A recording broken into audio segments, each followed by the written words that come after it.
Yo, what's up? Dr. Swole here, MD, Pro Physique Athlete. Today I'm going to be giving you 10 tips to fix being skinny fat. The idea of skinny fat is that it's this body composition state where you don't have that much muscle, but you still have quite a bit of body fat. And I've gotten a lot of requests to address this in a video. We're going to be talking about 10 common mistakes that people make who end up in this category and how to fix them. First tip, if you want to fix being skinny fat, is to stop doing only cardio.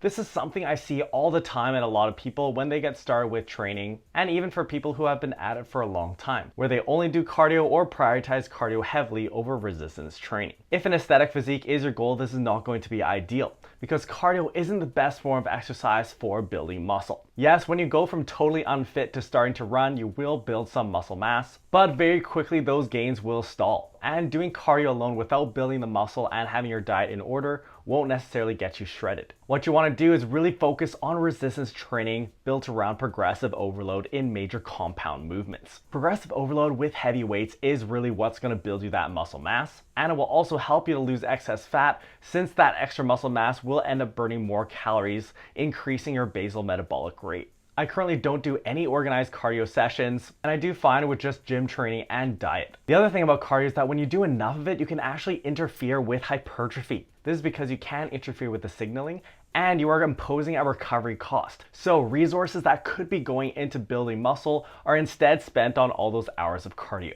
So switch up your routine and get on one of my training programs and try scaling back on that cardio. When you're choosing a lifting program that's going to get you out of that skinny fat hole, you want to choose something that is effective.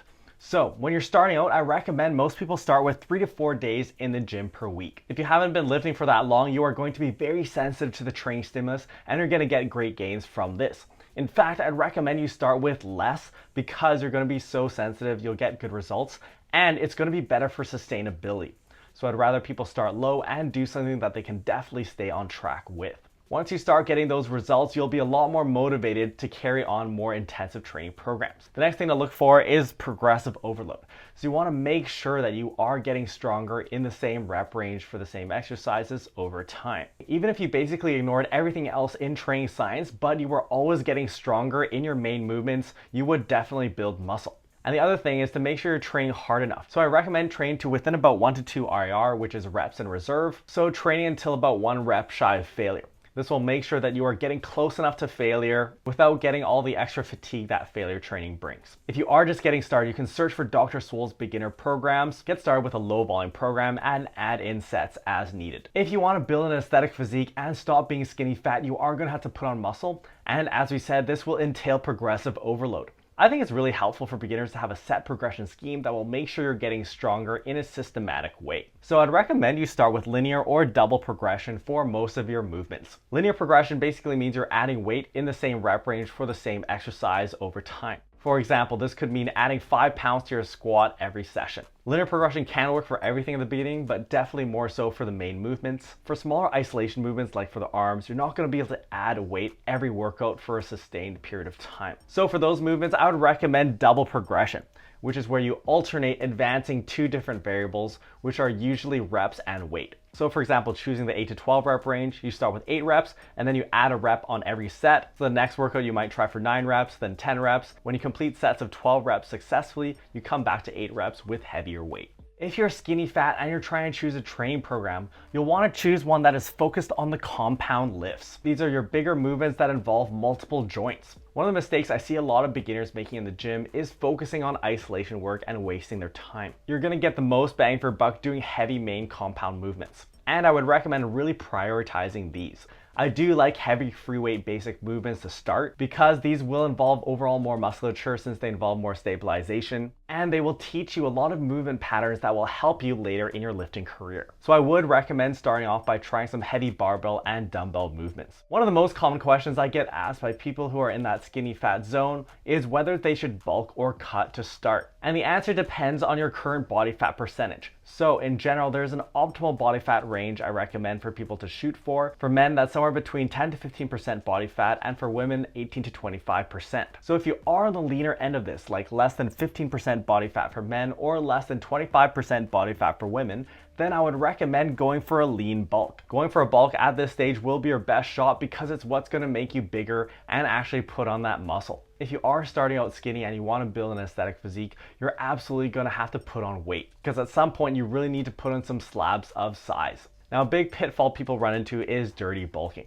They think that since they're beginner, they can put on tons and tons of muscle in a short period of time, and they aim for a really aggressive rate of weight gain. Problem with this is that there's a maximum rate at which you're able to build muscle, and any additional weight gained beyond that is going to be fat. So this is why I recommend lean bulking. You can capture those muscle gains without adding too much additional fat that you're going to have to lose later. For beginners, that is people in their first couple of years of training, I would recommend that you gain weight at a rate of about 1 to 1.5% of your body weight per month. Now, if your body fat percentage is a bit higher, like greater than 15% for men or 25% for women, then my preferred strategy is actually to recomp in a deficit. Body recomposition basically means you're trying to build muscle and lose fat at the same time. And this can be a very effective strategy for people who are skinny fat, who tend to be beginners, so you're able to actually access recomp.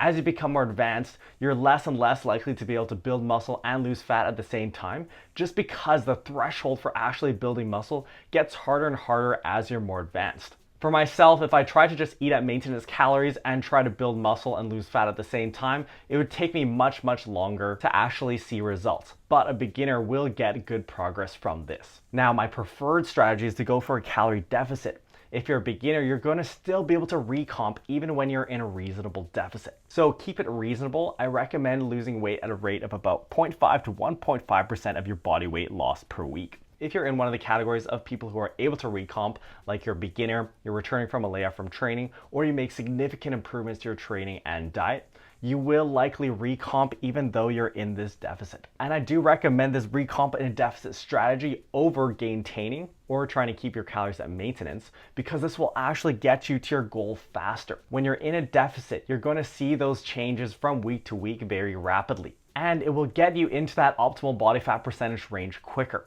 The goal here is to get into that optimal 10 to 15% or 18 to 25% for women body fat range as quickly as possible, because once you get down into that leaner zone, you're going to be able to start lean bulking.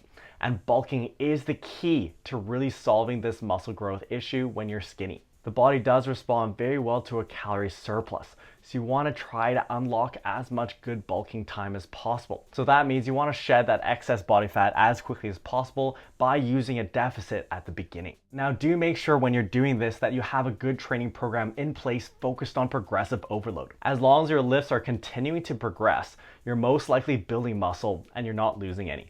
But this really isn't a problem unless you're a contest prep bodybuilder who's super shredded or you aren't running your training and diet correctly. Now, if you're not doing resistance training during this time, you do run the risk of losing muscle. And this is a problem I see a lot of people in that skinny fat zone make. They try to get into a calorie deficit and just do cardio, and then they end up losing muscle, so they end up looking even worse later. You really want to think about training as that crucial hypertrophy stimulus that will make sure you maintain or continue to build muscle while you're in a deficit. Now, whether you're trying to lean bulk or recomp in a deficit, if you're skinny fat, you'll want to have a consistent meal structure. This is going to be really helpful because it will help to build those strong habits that are going to lead you to success. I recommend shooting for about 0.72 to 1 gram of protein per pound of body weight per day and splitting this up over 4 to 6 meals across the day. And you generally want to spread your calories pretty evenly across these meals. Having this structure will really help to make sure you stay consistent, because the biggest diet mistake I see a lot of people make is just not being able to stick to a plan. They skip lunch and then they get really hungry and they binge on a bunch of junk food later in the evening. When dieting, my goal is to try to really keep an even keel when it comes to hunger throughout the day. So if there are times of the day when you find yourself really hungry and tempted to break your plan, try readjusting your meal schedule to address that. You may find that you do better with more calories earlier in the day or more calories later in the day. You'll have to see what exactly works best for you. If you're just starting out, as a quick tip, I'd recommend trying to bias a bit more of your calories earlier in the day. This is because you're gonna have more of your activity during the day and it will help you to stay productive and get a good workout in. You don't need to be going to bed with a really full stomach and a lot of calories, since you're not going to be needing them anyways. If your goal is fat loss, there is also some indirect benefit to having more calories earlier in the day. Often when people have more calories available, they end up being more active throughout NEAT, which stands for non-exercise activity thermogenesis. This is the energy you expend from small little movements that you don't notice, like just fidgeting or moving around. If you have more calories available during the day, you're more likely to be a little bit more active subconsciously, and thus you'll burn a few more calories. If you're starving throughout the day, you'll probably be a lot more inert, just sitting there, and then you'll consume all those calories later in the evening anyways. If you're in that skinny fat range, but you are on the lower end of body fat, like less than 15% for men or less than 25% for women, then I would recommend that you try to lean bulk for as long as possible uninterrupted.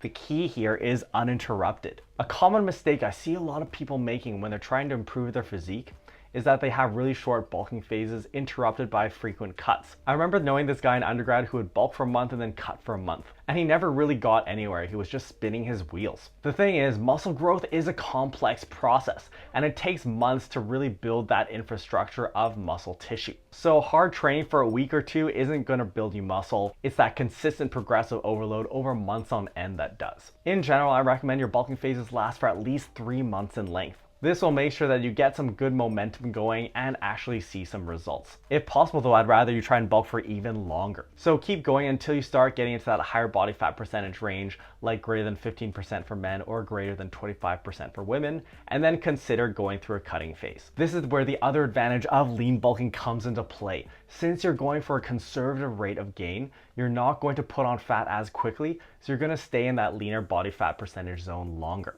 This means that your hand isn't forced into having to switch over into a cutting phase really soon. If you're skinny fat, my next tip for you is to improve your sleep quality. Sleep is a hugely important factor that a lot of people ignore. We live in this go, go, go society nowadays where people say that sleep isn't important, and we almost put this sleepless entrepreneur paradigm on a pedestal. The thing is, sleep is critical for your health, and it's really important for building muscle and losing fat. I have personally never gotten good muscle gains during periods where my sleep was really affected. A couple of tips I want to share. You want to start off by trying to have an even sleep schedule. That is, going to sleep and getting up at the same time every day. This helps to train your body to understand that when it's time to get up, it's time to get up and be alert, and when it's time to go to bed, to actually go to sleep and get restful quality sleep. If you have to, it is okay to stay up a little bit later on the weekends and sleep in a little bit, but I'd recommend trying to keep your sleep schedule within about an hour or so. Another couple of tips for sleep quality is think about your training and diet timing. In general, I recommend not having your training coming in the hours before bed. This is because your body's going to be a lot more hyped up and you'll be less likely to sleep deeply. You also want to avoid having really big meals before bed. A lot of people will find that this affects their sleep quality. Along the exercise theme, you also want to try to avoid really stimulating activities in bed. Honestly, TV is one of the worst. Try to stack some more relaxing activities instead. This is where doing something boring like chores can be helpful. An underrated tip I'd give people if they're trying to lose weight and build muscle is to follow natural bodybuilders. A lot of the fitness influencers you see on social media are on the juice, and this really muddies the waters because a lot of their gains will come from their drugs and not necessarily good training and diet programming. So try and seek out successful natural bodybuilders, particularly people in the science field, to get a sense of what actually is working. So to start off, you can find this really good natural men's physique athlete called Dr. Swole. But anyways, for ideas of other people to follow, you can find my podcast, Swole Radio, where I interview some really good natural athletes and scientists in the field. Now, if you want to learn how to achieve body recomposition, check out this video where I do an updated stance on body recomp, and I go through step by step how to build muscle and lose fat at the same time. Make sure you tick off this last tip by subscribing to the channel, and we'll see you next time.